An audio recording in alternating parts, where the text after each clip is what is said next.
think that what really motivated or that spawned that shift?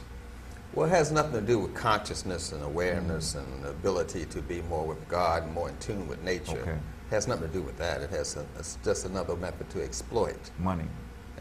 Essentially, money is just a medium of exchange. Exploitation, in other words. What they want is white domination. They use white supremacy to do that. And they use a defense mechanism called white racism. So we have white racism, white supremacy, but the objective is white domination, which they have over the planet Earth, unfortunately. So the process they're using, this is not the first time this has happened in America. This is about the second largest movement they had in so-called health. Okay. That the only remnant of the first movement is the salad that people had with their meal. That was the first big health movement. Oh, that was the first big. And the only thing we have salad. left from that is the salad. And for some reason, people don't like to see naked food, so they dress it up with salad dressing. So Yeah, it's cover just it, a yeah. stupidity that goes on. But it's eventually going to get absorbed into allopathic medicine. Most of the naturopaths today are taught to do minor surgery and write prescriptions in America. So it's eventually going to get absorbed right into allopathic medicine. Okay, so as you can see, the settings for white control or white domination, white supremacy, or white control of that method of healing. Do you think that also within that same control that things will be twisted more from their true purposes? It was never started out. You're looking at a crooked tree and trying to get a straight piece of wood. Right. So you're looking at the Europeans, and it's not going to happen. So it's a crooked tree, and you're not going to get a straight piece of wood from it. You don't see domination as being European dominated then? The way that the system is, they control the media. So essentially, that's thought. And they unfortunately work from a family structure, which is what I don't think black people see. What gives them their strength is a family structure. That's what gives them strength. Can you elaborate a little bit? We are controlled by families. DuPont, Hess, Rockefeller, Bush. All right. These are families. All right. It's not a I hear country. that. All right. Names. Hear the names. It's not a country. It's a family structure. And once we put our family intact, we will have the same strength as they do. We're ruled by families, not by countries, not by nations. All right. All right. I'm glad you said that. Yeah. That's very. And a lot of these families go back. Oh yes, you got the DuPont, thousands the of Hess, years. Yeah, they instill in their children. Like Bush was raised and he said, "I want to be a rap singer." His father said, "I'll be damned. We in the oil business. If you do go that way, we cutting you off. Right. You can't walk away from the legacy of your family or the legacy of your culture. They don't play that. They cut you off or kill you. Our family is gold. We stay in gold. Our family is oil. We stay in oil. Our family, you see what I'm saying? Right, Silversmith, right. artists. You stay in that. You don't walk away from the legacy of your family and your culture. I think a lot of our people don't really understand the significance of the families, these family power structures that really control a lot of the things. You know what I mean? Because it's really a few families. That's all it is. There's a few families that control a lot of stuff. Yeah, DuPont, Hess, Rockefeller, Bush. These are families. And until we put our family intact, we won't have the juice we need to get out of this so-called oppression. All right. Now, when you speak of getting our families intact, let's get into some of that. Well, that requires emotional vocabulary. Emotional vocabulary. Emotional vocabulary is being able to, if you know something of astrology, being able to go from like a Pisces emotion to a Gemini emotion. You should have 12 emotional ranges that you can go through freely. But during slavery and colonialism, they had a catechism where they reduced our emotional vocabulary. Say, "I love you, Master." "No, Master, I ain't gonna run away. You the best thing that happened to me, Master." So our emotional vocabulary was reduced. So we don't have the program to access our own intelligence. That's the problem. Because to access our intelligence requires emotions. That's the first part of your brain that gets fluid, gets electricity. It's the cerebellum. It's the emotional center. That drives everything. If you shut that down, the person can't communicate. Well, I think that's a very important point.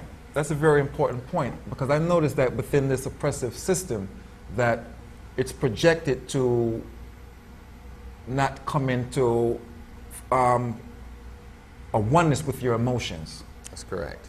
We're more or less taught to deny our emotions. Correct. be hypocritical towards our emotions, and to be emotionless. Correct. Which makes you powerless. You see, which makes you powerless. Yes. Okay. That's All the right. demonization of emotions. It was primarily done by a guy named Sick Man Freud. Yeah. Yeah. He said, don't trust your emotions. There's an animal in them and it will destroy you. And they demonize emotions. Yeah, the fraud. Yeah, so therefore Fraud. we don't want to get into it. See that's how you really are. You're really that way. You don't want to have the emotion of anger. You don't want to have the you need these emotions. Emotions are good things. I think God created them. Yeah. So that makes them good by definition. But we are scared of them, so we are locked down emotionally. So we crave for this ability to be nurtured and soothed emotionally. And that's what causes people to buy a lot of CDs, go to movies, because they're emotionally starving and culturally homeless. Yeah. And that's the problem. They can't drive their system without Emotionally emotion. starving and culturally homeless. They can't drive their system any other way. And that's how all things are sold to us emotionally. That's how McDonald's sells the burgers. That's how they sell cars. That's how they sell thongs, fingernails, weaves, hair relaxers, emotionally. Appealing to the emotions. Yes, because they know we don't have the emotion. We're castrated. So we can't reach out for any other emotion that we need. You see. The devastation started, as I mentioned, on slavery with the catechism, where you repeat this thing over and over again. Like over a and mantra type of thing. Yes, it's a mantra, a prayer, a chant, an affirmation, these new words for all of that. Same, yeah. Same. So we were taught to to say, I love you, Master. No, Master, I trust you, Master. Master, you look out for me. And a lot of black people today still have a master bedroom in their house. And they're not owned by a white person. That's what they call it, the master This bedroom. is my master bedroom. They're not owned by anybody. It's the same. It's true. It's this true. thing It's is very just true. over. They just keep repeating this thing in their head. This little white thing in their head. It's a white person telling So them. with that type of way of viewing it, it's very realistic to see how European ancestors remain alive every single day, wherein we don't even remember our ancestors. We have no emotional connection to herbs, to food, to our ancestors, to our history. That's why we can't. Most black people say, I don't see nothing on slavery. They can't emotionally connect to that. They don't have the vocabulary like a Jew can watch the Holocaust. Right. See, they say this gives them an emotion. Say, I'm not going to let that happen to me Right. again. Never again. I'll die. You say, never again. So we don't have that. So, no, I don't want to feel that. No, I don't watch slavery. No, you need to do that because you need to develop the emotional vocabulary to access this thing in your brain that's beyond your brain so you can free yourself. But that's part of our cultural homelessness. We just can't deal with it. Most people can't even read anything about slavery. Right. And we don't have the... One of the general reactions which is a reaction, Yes. I don't know if it's reaction really, but one of the general reactions that you get is that I don't want to see that, I don't want to hear that, because if I hear that, I'm going to want to go out and go do something. Good. I think that's a good thing. Yeah. You see? That's the whole objective. Right. That's the whole objective. But we were taught not to trust our history. We don't want to look at our history. We want to go. Who taught us that? Our slave master. Say, no. You don't put anything up about your ancestors in your house. That's Right. called voodoo, witchcraft. Right. Don't put ancestor stuff in there. But you We're put, talking about Shakespeare every day, and, oh yeah. and all of the Mother Goose and all these other. Yeah.